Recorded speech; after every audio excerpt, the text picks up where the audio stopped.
Bienvenidas y bienvenidos a Las Voces del Sur. En este podcast entrevistamos a innovadores sociales del sur global y a quienes los apoyan para que puedan compartir sus historias y los cambios que han inspirado. Gracias por escuchar y asegúrate de disfrutar el episodio.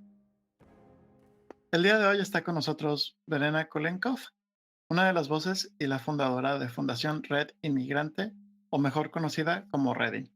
Redin es una innovación social basada en Chile que tiene el objetivo de guiar a las personas migrantes radicadas en Biobío a incorporarse de una manera más sencilla a la sociedad chilena. El equipo de Redin apoya a las personas inmigrantes de diferentes maneras, desde ofreciéndoles la posibilidad de acceder a clases de español hasta dando acompañamiento para navegar la burocracia chilena de una manera exitosa. Verena y su equipo hacen todo lo posible para ayudar a las personas que han hecho de Chile su hogar o que quieren hacer de Chile su hogar. La fundación lleva trabajando desde el 2017 y el año pasado logró apoyar a más de 500,000 personas de diferentes nacionalidades. Así que, sin más que agregar, bienvenida Verena a Las Voces del Sur. Hola Carlos, muchas gracias por la invitación. Solo una pequeña corrección. Por favor, Nosotros logramos atender 4.000 personas, no 500.000. Escucha la diferencia. 500,000. Ok, ¿Cierto? sí, puede que me haya emocionado. Ahora, si uno lo extrapola con beneficiarios indirectos, es posible que lleguemos a eso. Sí, creo que voy a revisar ese dato porque creo que lo vi, creo que lo sumé mal. La verdad es que no soy, las matemáticas no son lo mío. Entonces puede que lo haya sumado mal, pero lo vamos a, bueno, ahí lo dejamos para tal vez una meta en 10 años, no sé. Maravilloso.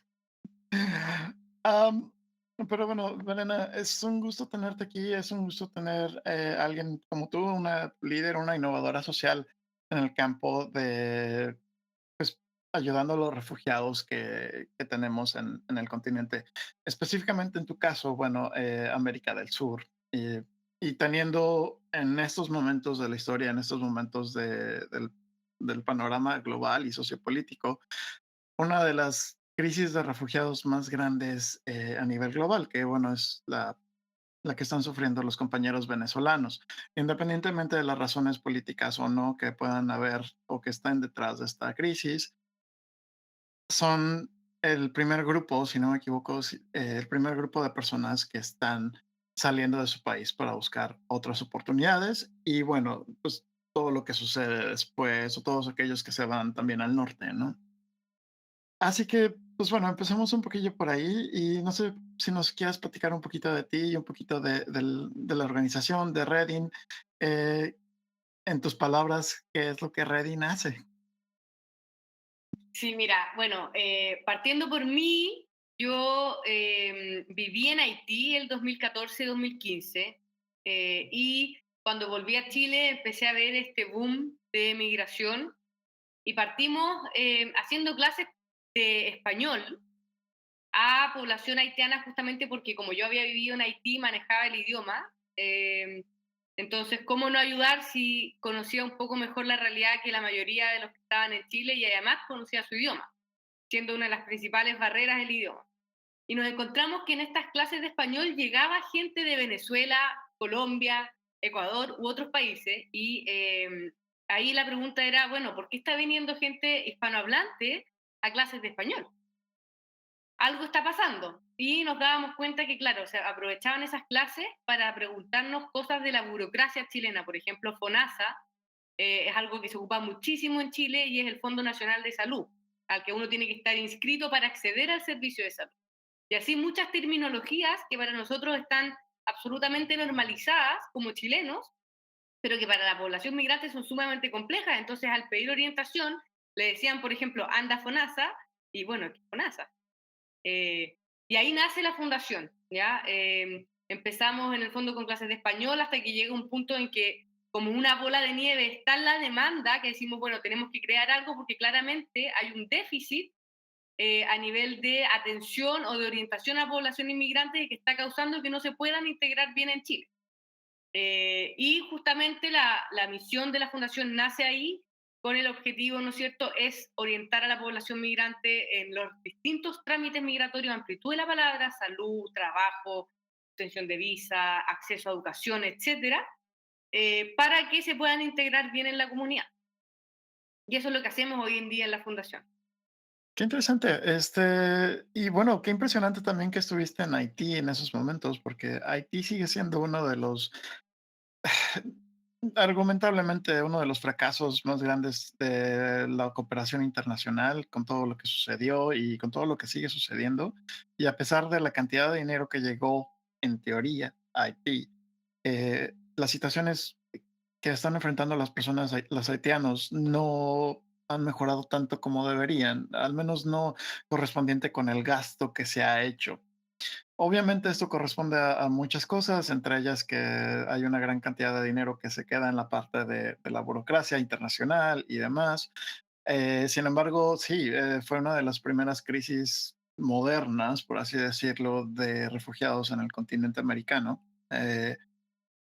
Porque yo me acuerdo también en México que en Tijuana de repente las personas empezaron a decir, oye, es que de repente llegaron miles de haitianos, ¿no? O sea, acostumbrados al flujo de personas de Guatemala, de América Central, y de repente llegan personas de Haití.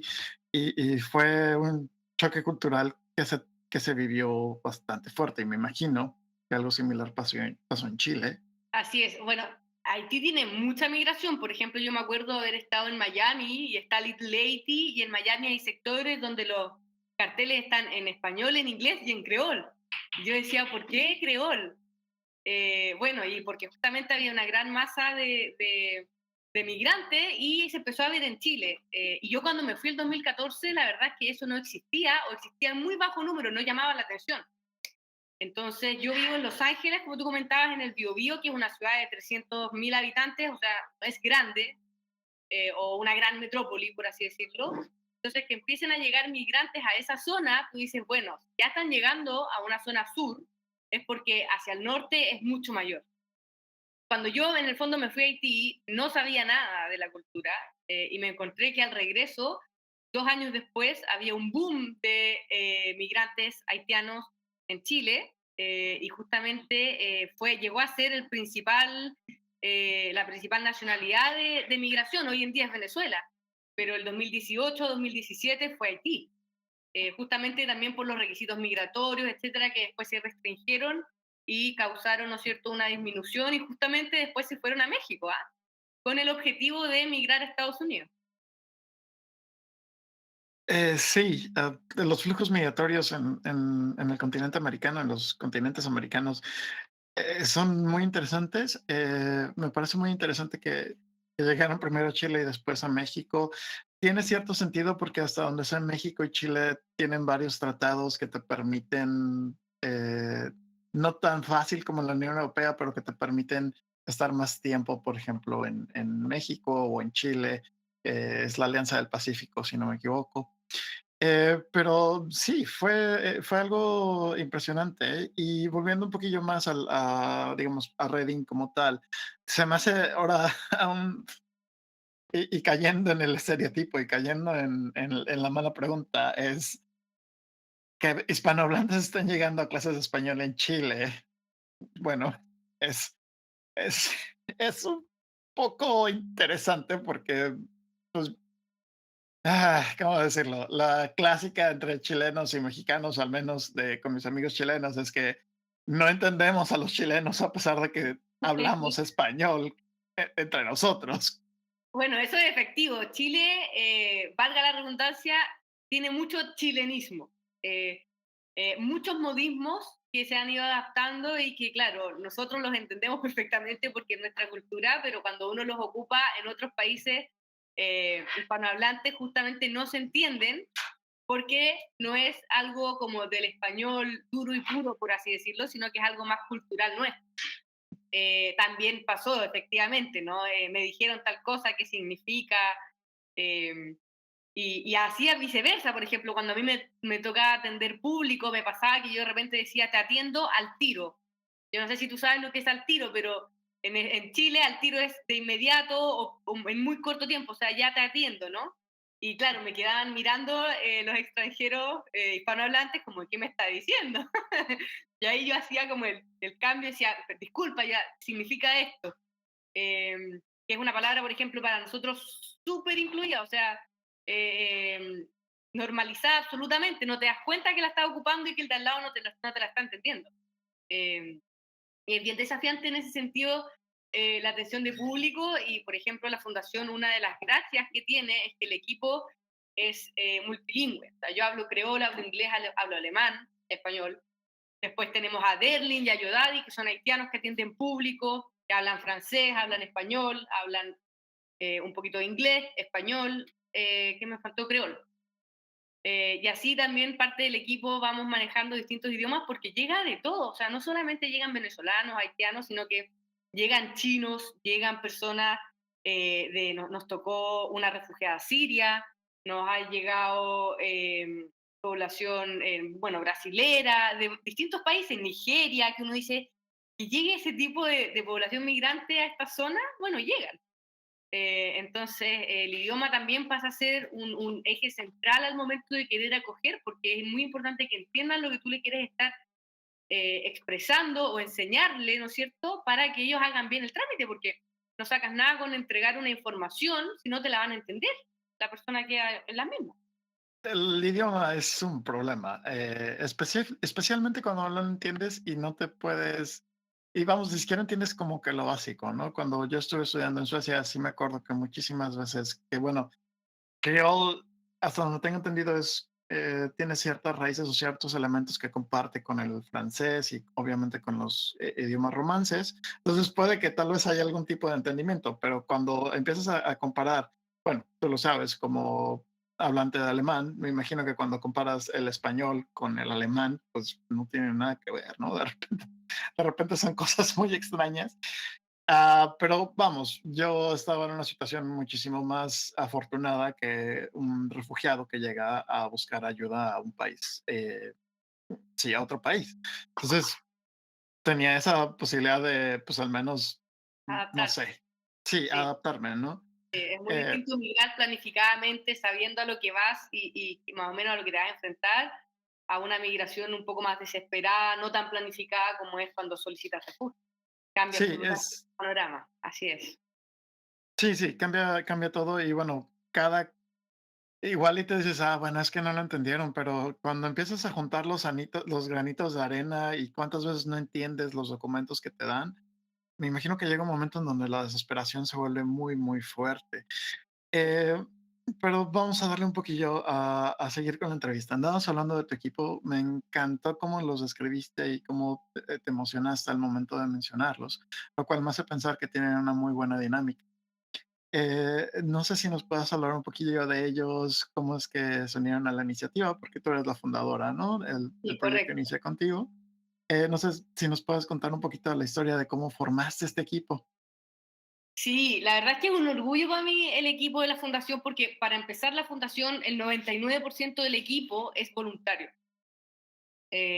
Son 2 personas en la fundación que trabajan remuneradamente, todo el resto de las personas son voluntarias. Entonces, uno, poder levantar gente que done su tiempo gratuitamente a ayudar a personas es algo súper lindo, que es imposible no emocionarse. Y el equipo se fue levantando, la verdad, por el boca a boca y poquito a poquito. Por ejemplo, Yodadi y Dernin, que son actualmente quienes atienden público, que los mencioné anteriormente, ellos yo los conocí en las clases de español, o sea, los principios de la fundación. Y ellos también tienen estas ganas y este corazón de ayudar a la gente que no siempre se encuentra. Ya han estado desde los principios con nosotros, así también tenemos el directorio, por ejemplo, que si bien cuando lo comencé, que eran personas que yo conocía previamente, amigas del colegio, u otros conocidos, de poco a poco se van quedando, que eso también es un riesgo al momento de tener una fundación con voluntarios, que la migración de personas voluntarias, valga la coincidencia con la palabra migración, es alta. O sea, hay un flujo de recursos humanos no menor que gracias a Dios y a los alineamientos, no sé, ahí del universo, la fundación ha sido muy bajo. O sea, el equipo voluntario se ha mantenido, ya hemos adquiriendo nuevos profesionales. Hoy en día tenemos 5 programas. El de trámites migratorios es en el que está Yodadi con Derlin atendiendo público todas las semanas, todos los días. para justamente orientar en cómo obtener una visa, cómo solicitar una permanencia, cómo regularizarse en Chile finalmente. Tenemos también en ese mismo 3 abogados que son voluntarios que nos ayudan con los ingresos por paso no habilitado, ¿no es cierto? Cuando hay expulsiones, cómo tramitarlas en tribunales, todo lo que tiene que ver ya con el tema más legal de la regularización migratoria, cuando se está infringiendo la ley, ¿no? Paso por frontera. Eh, Tenemos el programa laboral, donde también tenemos una abogada que nos ayuda con todo lo que tiene que ver la legislación laboral en Chile, cómo contratar extranjeros, eh, cómo insertarse laboralmente, ¿no es cierto? Hay que cotizar, la seguridad social, etcétera. Todo lo que implica esta burocracia en Chile, el equipo nos ayuda. Ayudamos también a empresas cuando nos piden, por ejemplo, con inserción laboral, que se integren. A veces traducimos a creol, por ejemplo, cuando son empresas que tienen mucha mano de obra haitiana, necesitan que entiendan bien un procedimiento generalmente más agrícola. Los ayudamos con esas traducciones para prevenir accidentes laborales, porque si no entiendes el protocolo de seguridad, Biobío es una zona maderera, entonces, por ejemplo, los accidentes laborales es muy frecuente que ocurran y lamentablemente hay un porcentaje que son amputaciones. Tú estás trabajando con madera, entonces ahí se hace muy importante poder traducir y que todos entiendan para prevenir que eso ocurra. El programa social, tenemos trabajadores sociales, en salud tenemos médicos, psicólogos, una psiquiatra que nos ayuda con todo el tema del duelo y el estrés migrante. La verdad es que es bien amplio y un programa cultural donde hay una variedad de profesionales y ya es amor al arte y cada quien aporta desde su granito de lo que le gusta, ¿no? Hacer clases de español, hemos tenido clases de inglés, yo he hecho clases de creol, y la verdad es que lo que se te ocurra, hace poco tuvimos un taller textil donde les enseñamos a utilizar máquinas de coser, les regalamos la máquina de coser para que hagan su oficio, y ahí también se van interconectando los programas. Pero es un equipo bien amplio, son aproximadamente 20 voluntarios eh, que están ayudándonos constantemente en todos estos programas que yo te comentaba. Sí, bueno, Reading como programa es bastante grande y ahora que me dices que es operado principalmente por personas que son voluntariadas, es impresionante. Habla muy bien de Reading y habla todavía mejor de la comunidad de Bio Bio. Eh, Porque desgraciadamente, al menos mi experiencia en México, por ejemplo, es que muchas personas no confían en las personas que sea vienen de migrante o son refugiadas por razones muchas veces tontas. No encuentro la mejor palabra para definir el motivo de esas Gracias. razones. Ignorancia, sí. Em, entonces, me da muchísimo gusto saber que un programa como Redin esté trabajando en una comunidad que no es la capital del país, que es en donde usualmente, entre comillas, no me pueden ver, pero estoy usando comillas, se encuentran las personas más abiertas, lo cual me da muchísimo gusto. Pero regresando un poquillo a la historia, regresando un poquillo a las primeras partes del proyecto, y es una pregunta que me gusta hacer, porque me empecé a dar cuenta de que hay diferentes respuestas. Y te quería preguntar, porque tú regresas de Haití, y tú regresas a crear Redin. Y me imagino que tu familia es de Chile, es de Biobío, ¿no? Sí, sí, sí. ¿Cómo se tomó tu familia cuando le dijiste, hey, voy a hacer esto? Es una ¿Qué? muy buena pregunta. Bueno, la verdad es que primero cuando me fui a Haití ya me miraron como loca, como que va a ir a hacer Haití.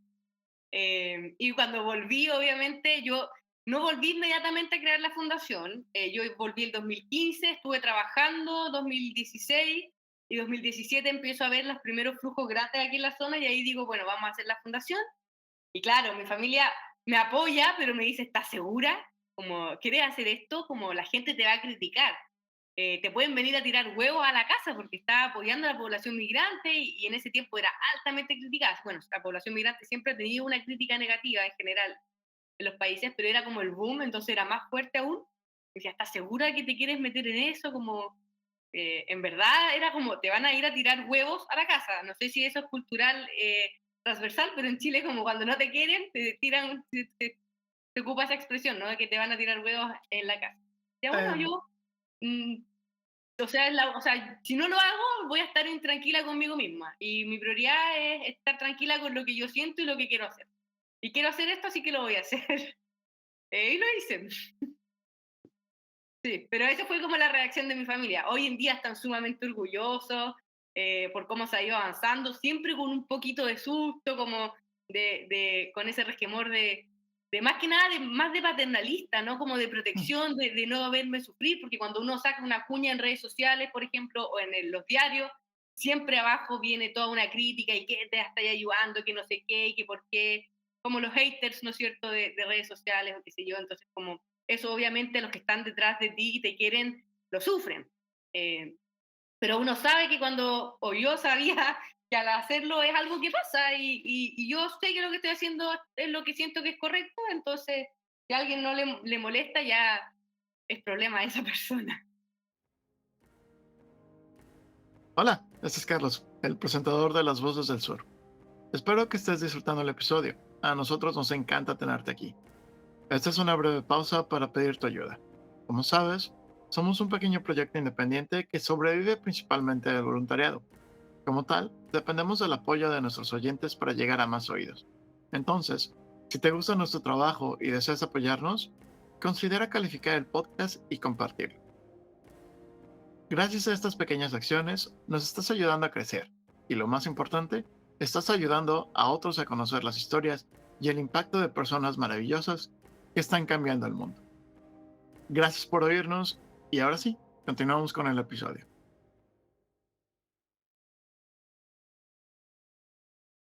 Definitivamente es problema de esa persona y de su mundo un poquito pequeño, un poquito cerrado por voluntad propia, por así decirlo. Pero me da mucho gusto saber que a pesar de que te vieron medio raro, tu familia decidió apoyarte. Es, siempre es bueno oír eso. Sí me ha tocado oír a otros innovadores sociales que sí les hicieron. La reacción no fue tan buena, ¿no? Fue un poquito más de, no, o sea, Vale. Mm. qué haces aquí? ¿No? Sí. Pero me da mucho gusto oír que al final del día, al menos en tu experiencia, es una experiencia positiva con tu familia, que si bien no entendía lo que estabas haciendo o lo que querías hacer, o las razones de por qué lo querías hacer, sí estaban de acuerdo en apoyarte en Yo hacerlo, lo entienden. Sí, sí. lo cual es genial. Este, y pues bueno, ya que hablas retomando este punto de te van a tirar huevos a la casa, en México no se usa hasta donde yo tengo entendido. ¿Qué se usa? No, pero sí dicen que o sea, te vas a volver la peste del pueblo, ¿no? Y que la gente te va a hacer, o sea, es más por allá, pero no se usa la de te van a echar huevos, que es una de las cosas bonitas del español, o al menos de este lenguaje que se ha extendido por tantos lados, que a pesar de que hablamos el mismo idioma, en papel, en la práctica puede que no sea tan igual. Pero bueno, ya que nos platicaste lo que ha sucedido, un poquito de tu equipo, un poquito de la historia del proyecto, de ti misma, que por cierto, muchas gracias por compartir esta parte un poquito más personal. Te quiero preguntar las partes o las dos preguntas en medio de la entrevista que a mí me gustan mucho y que siento que son una de las cosas más importantes de este programa, y es el logro más significativo, el hito más significativo que tú consideras que Redin ha tenido y el foco más, o sea, el foco más grande que han tenido para ti. Puede ser cualquier cosa, depende de ti. Puede ser desde la primera persona que llegó y te dijo, hey, gracias a su ayuda conseguí el permiso, puede ser otra cosa. Tú decides con cuál iniciar. Entonces, adelante. Yo creo que es el tema del voluntariado. Para mí el logro, si bien ha sido un poquito más transversal, no ha sido como un hito específico. Creo que el logro que yo veo en la fundación y que hace posible que la fundación exista finalmente, porque la fundación a nivel económico, la verdad es que no tiene tantos ingresos, ¿no? ¿Ya? Entonces funcionamos mucho con el voluntariado. Sin el voluntariado no existiríamos. Entonces, para mí, creo que ese es el logro más grande de la fundación, tener la capacidad de motivar a personas de distintas profesiones a ayudar a otros. Como dices tú, no siempre se logra. De hecho, en general, cuando tengo entrevistas o hablo con otras fundaciones, me miran con cara de cómo lo hacen. No sé cómo lo hacemos, pasa. Tal vez donde se ve que el trabajo que hacemos es bueno y realmente ayuda, motiva a otros a querer estar ahí, pero creo que lejos ese es el mayor logro de la fundación. Y bueno, poder haber ayudado y estar ayudando a 4.000 personas, hoy en día atendemos cerca de 400 diarias, o sea, perdón, no diarias, mensuales. Entonces, poder ayudar a 400 personas al mes también es un tremendo logro. Eh, y más cuando detrás de esa ayuda hay un interés genuino. No, no es que te están pagando por hacerlo, sino que lo estás haciendo porque quieres. Yo creo que ese es lejos el mayor logro. Y el FACAF, eh, podría ser el 2018, estábamos partiendo, o sea, viene justo esta curvita como, ¿no es cierto?, de el quiebre de generar los emprendimientos y las Mm. innovaciones, Sí, el el Valle de famoso la Valle de los Muerte, 3 por así, años, sí. que en nuestro caso pasó al año donde tuvimos un problema con el entonces presidente. Cuando yo fundé la fundación no me autodenominé presidenta, ¿ya? Yo quedé como fundadora y designé a otra persona presidente de la fundación y así sucesivamente el directorio. Eh, nos enteramos que el presidente estaba por atrás lucrando con lo que nosotros hacíamos voluntariamente. Kevin. Ese fue lejos, o sea, lo peor de lo peor. Y nos tocó obviamente desvincularlo. Él renunció antes de que los desvinculáramos, yo creo que ya se veía venir o se había dado cuenta que iba mal la cosa, y no quiso firmar la renuncia y todo lo que es legalmente cambiar un presidente que finalmente es el representante legal. Por suerte los estatutos me daban la facultad como fundadora de poder removerlo. Gracias a Dios pusimos eso en los estatutos y yo lo pude hacer y ahí asumí la presidencia yo. Ese fue lejos de lo peor, porque también recibimos críticas, la fundación está haciendo esto, esto, esto, y yo, pero si la fundación no hace eso, y claro, había una persona que lo estaba haciendo. Eh, y bueno, por suerte se detectó y se solucionó, pero yo creo que eso fue lejos, lejos, lejos la mayor crisis de la fundación. Porque también desmotiva, o sea, uno está haciendo algo genuino, ayudando, y pasan estas cosas que tú dices, ¿cómo? No, pero bueno, hay de todo en el mundo. Sí, yo creo que esa fue lejos la parte más difícil, porque también coincidió que fue justo cuando cuando partimos el 2017, a nosotros nos ayudaba una institución aquí en Chile y nos cedió una oficina, o sea, nosotros no pagábamos oficina, estábamos partiendo, no teníamos nada. Y coincidió esto con que esta oficina se iba de vacaciones y cerraba 2 meses, entonces no teníamos dónde funcionar. Entonces como que se nos mezcló una serie de cosas, donde hubo cambio de presidente, cambio de oficina, la oficina que nos cambiamos no tenía internet, estábamos levantando fondos porque estábamos como ahí en ese proceso que uno está partiendo como bien amateur. Fue bien complejo, pero se salió de eso y hoy en día somos lo que somos y andamos, gracias a Dios. Pero eso yo te diría Ah, que es como el mejor y el peor, que curiosamente ambos se vinculan al voluntariado. sí, vamos a empezar con el mejor, porque efectivamente, como dices, tener a tantos voluntarios y en una asociación es difícil y mantener el volumen de voluntarios a lo largo de tiempo es todavía más increíble. La verdad es que en mi experiencia como innovador social, sí, conseguir voluntarios es complicado y mantenerlos. Uf. Entonces, vale, me quito el sombrero y les doy un aplauso porque sí es muy, muy difícil y me da mucho gusto oír eso, que lo están logrando. Y en cuanto al foco, sí, bueno, elegir a tus compañeros de equipo es más un arte que una ciencia y a veces no funciona. Así Este, es. sí, hay momentos en donde se pone un poquito complicado.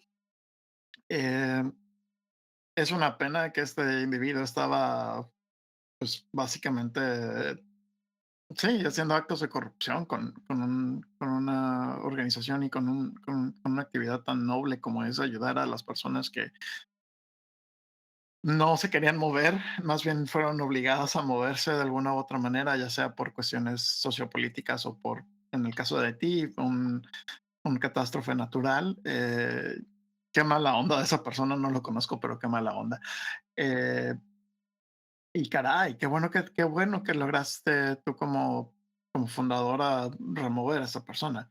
Y, y sí te quiero reconocer el hecho de que tú fuiste lo suficientemente honesta contigo misma como para decir, bueno, yo soy la fundadora, pero no quiero ser la presidenta porque tal vez no tenga, no sé, algo que tú sentías que no tenías para ser la presidenta en ese momento. Y eso toma mucho, mucho trabajo personal e interior de decir, ok, tengo que reconocer mis límites, cualquiera que estos sean, y hasta dónde puedo llegar o no.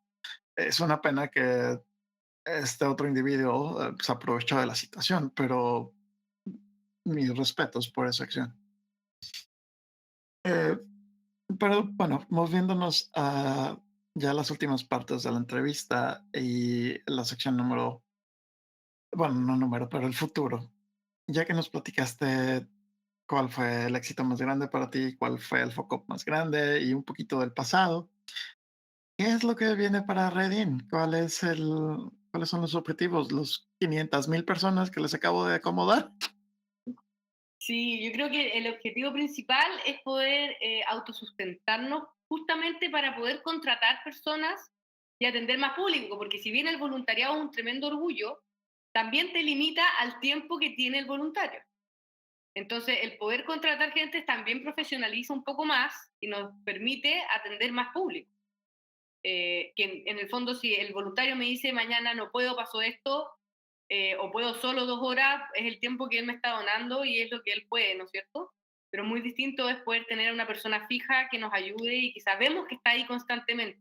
Entonces, ese es como el futuro y justamente para poder llegar a atender a la mayor cantidad de personas posible, si es que podemos expandirnos, muchas veces nos preguntan de otras ciudades, cuando hacemos webinars o charlas online, por ejemplo, eh, incluso nos ha pasado que nos mandan mails como fui a su oficina, pero no había nadie. Y yo, ¿dónde fue? En Santiago.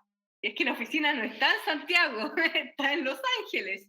Entonces también nos pasa que muchas veces nos preguntan, bueno, ¿y están en otras ciudades? O que viajan. La semana pasada nos llegó un chico haitiano que viajó de Antofagasta a Los Ángeles, ¿ya? Esos son miles de kilómetros, no son 100. Eh, y tomó un bus, ni siquiera por avión, y dijo, y yo, pero ¿cómo ¿Cuántas se horas son? puede? Y me dice, bueno, lo que pasa es que yo sé que aquí ustedes me van a dar la atención que necesito y la respuesta que quiero, entonces prefiero viajar y pegarme ese viaje de miles de kilómetros. Son, a ver, estoy buscando cuántos son los kilómetros de Antofagasta a Los Ángeles, pero la verdad es que son bastante para llegar, en el Pues fondo, y que me atiendan y obtener lo que quiero. mínimo 10 horas. O sea, es... Mucho más, mucho más. Te digo, de Antofagasta a Los Ángeles, la distancia, estoy googleando, em, déjame ver aquí que no me falle, son 1.550 kilómetros. O sea, son 500 kilómetros, uno eh, hace aprox una hora porque con... Chile también es como los larguísimo. caminos son como una serpiente, ¿no? Van en zigzag, entonces me imagino que eso dobla el tiempo. Y si se fue en bus, ha haber sido 15 horas, 20 horas fácil. Sí. Dios, Jesús de Veracruz, Son bueno, 19,6 horas en bus. O sea, ay, un güey. día. Y tiene que volver. Y tiene que volver, o sea, son 2 días. Y digo, no sé qué tan cómodos sean los buses en Chile, pero, ay, güey, no, no creo Y que haya un habiendo bus lo suficientemente organizaciones, cómodo. ¿no? Habiendo organizaciones migrantes en Antofagasta, que atienden, yo creo que igual de bien que nosotros, la persona toma probablemente uno, porque la atención nosotros tenemos chicos nacionales, igual uno se siente más cómodo cuando te atiende a alguien de tu propio país, probablemente, y más en tu idioma, puede ser. Y lo otro es que para tomar esas decisiones, porque bueno, algo bien estaremos haciendo a que alguien tome un vuelo, ni siquiera un vuelo, un bus de tantos kilómetros para tener una atención que dura 30 minutos. No, bueno, o sea, de que están haciendo algo bien, están haciendo algo bien. Sí, como dices, que alguien tome la decisión de echarse 10, de echarse casi 20 horas sentado en un autobús y 20 horas de regreso, es, es porque están haciendo algo bien. punto, no hay otra manera de escribirlo. Impresionante, a mí a Eh, veces me lo cuenta porque yo solo atiendo público los sábados, el resto del equipo está de lunes a viernes. Y digo, no te puedo creer lo que me estás contando, o sea, que te dijo que llegó a Antofagasta. Que o sea, es el otro extremo, o sea, recorrió la mitad de Chile, que Chile es muy extenso sí, territorialmente. sí, Chile es largo, largo, largo, guau. Eh, bueno, entonces el futuro es contratar a, Eso, a más personas, el poder extenderse en Chile, tal vez en otros países en algún momento de la vida, no ¿quién estaría nada sabe? mal. Eh, pero bueno, suena como un futuro muy padre. Ojalá puedan conseguir los recursos y ojalá puedan crear esta cadena, sí, de valor y los flujos económicos para lograr esto, porque bueno, el hecho de que haya personas que estén viajando 40 horas en autobús para verlos, quiere decir que seguramente vale la pena.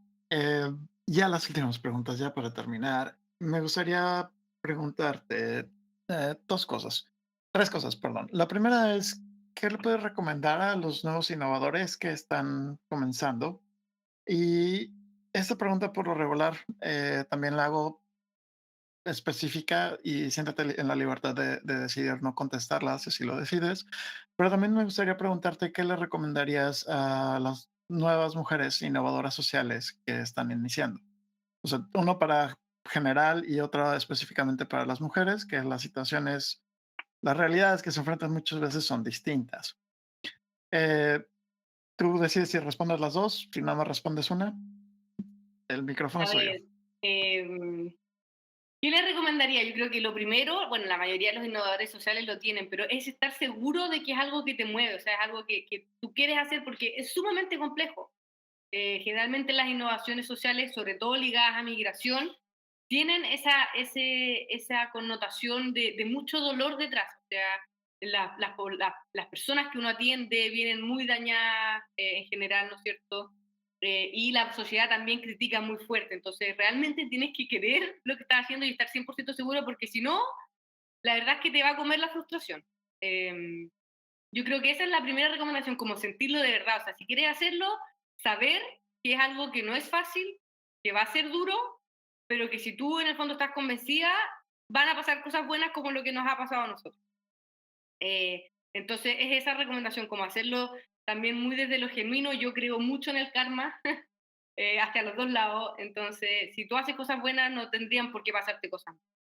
Eh, entonces, es en el fondo estar segura de lo que haces, y tener un buen equipo detrás, como lo que me pasó a mí. De hecho, eh, no sé si tan anecdóticamente, pero la persona que yo designé era la persona que menos segura estaba que designé como presidente, porque yo no la conocía, pero sí la conocía el resto del directorio mejor un poquito. Me decían, confiemos, dale.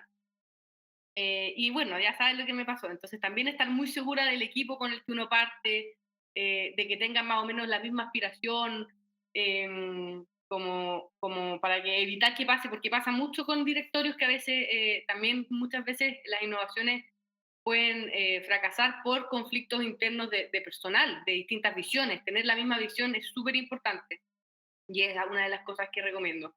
Eh, y a las mujeres, yo diría que la recomendación es relativamente similar, pero hay que tener el doble de coraje. Lamentablemente, a veces por ser mujer es mucho más complejo porque critican mucho más. Eh, yo lo veía, y lo vi en un tiempo en la fundación que, no sé, si yo iba a pedir una ayuda, tenía tal trato, y si iba con el director, que era hombre, era otro trato. ¿Ya? Hoy en día, gracias a Dios, eso no es así, pero me pasó un par de veces, ¿ya? Y ante eso, obviamente, las mujeres hay que lucharla y creerse el cuento, y que se puede. O sea, de hecho, la fundación en sus comienzos, los voluntarios eran puras mujeres, puras mujeres.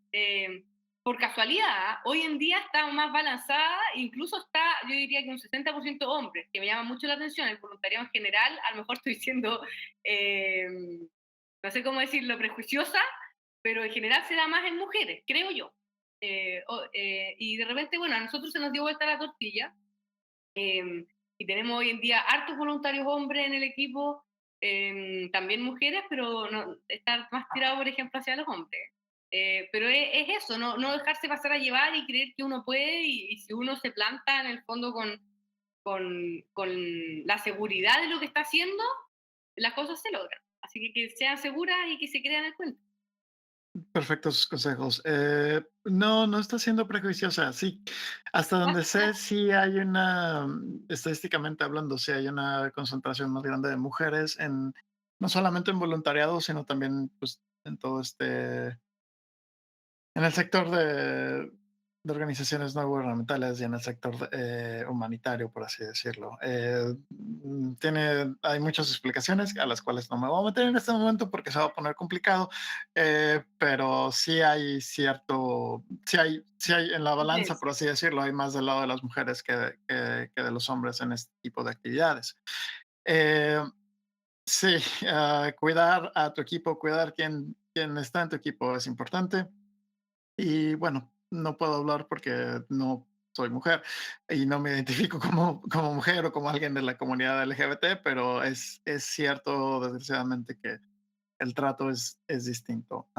Entonces, pues sí, hay que echarle o lo van a tener que echar un poco más de ganas, un poco, bastante más de ganas. Em, las últimas dos preguntas. Eh, Hay una que es, ¿qué le recomendarías a las personas que no quieren iniciar su innovación social, no quieren iniciar una innovación social como tal, pero quieren ayudar a enfrentar, en este caso, la situación de refugiados? ¿Qué les recomendarías a ellos y a ellas? Acercarse a otras fundaciones, por ejemplo, conocer, porque muchas veces el susto está en el no conocer. Tú lo dijiste al principio, ¿no es cierto? A veces la ignorancia trae prejuicios o sustos, miedos. Y al conocer un poco, lo que sea, acercándose al de al lado. Si tú ves a alguien al lado que sabes que es migrante, extranjero, preguntarle en qué está y ya te abre un poco la mirada de conocer una historia. em, y hay distintas formas de ayudar, o sea, tú puedes buscar alguna fundación o ONG con la cual tú te sientas más afín y puedes donar, si no tienes el tiempo económicamente, y económicamente con esa plata se va a ayudar a otras personas, tienes ganas de estar presente, bueno, postular, ¿no es cierto?, tratar de ser voluntario, hacer colectas, de repente, por ejemplo, nosotros ahora estamos en invierno y hay un colegio donde los alumnos están haciendo colecta de abrigo, para nosotros poder donarlo a los migrantes que vienen llegando y que no tienen abrigo, porque casi todos son de Centroamérica, por lo tanto no hace frío allá. Eh, entonces hay muchas formas de ser parte, no necesariamente siendo la cabeza de una innovación social, sino que estando, porque la cabeza sola no funciona. O sea, yo sola no podría tener redes. Yo funciono gracias a un equipo de voluntarios que tienen el mismo corazón que yo y le ponen el mismo corazón que yo a la fundación. Así que esa es mi recomendación. Excelente recomendación. Ya para terminar, ya la última pregunta de la entrevista.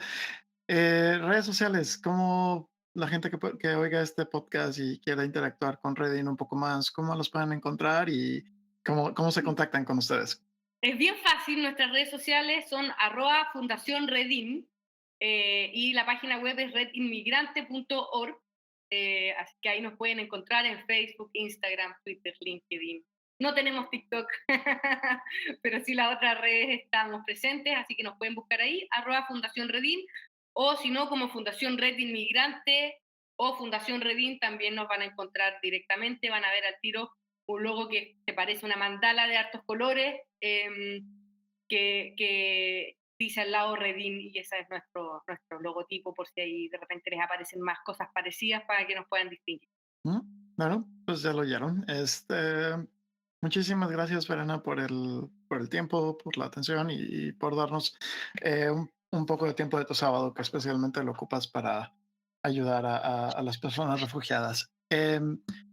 Por nuestra parte sería todo, a menos de que tú quieras comentar algo más. La No, muy entrevista agradecida sería. también por la invitación, por tenernos en cuenta y felicitarte también a ti por la iniciativa de querer visualizar distintas voces del sur que están relacionadas a migración. Así que un orgullo haber podido aportar a este podcast y a más historias y ojalá sirva para inspirar a más personas. Gracias, Verena. Y pues sería todo. Un gustazo, que estés muy bien. Esto es todo por hoy. Nos gustaría agradecer a todos nuestros Patreons que nos han ayudado a mantener este proyecto. Y si te gustó el episodio, Asegúrate de compartirlo y calificarlo. Nos estamos viendo en la próxima edición de Las Voces del Sur.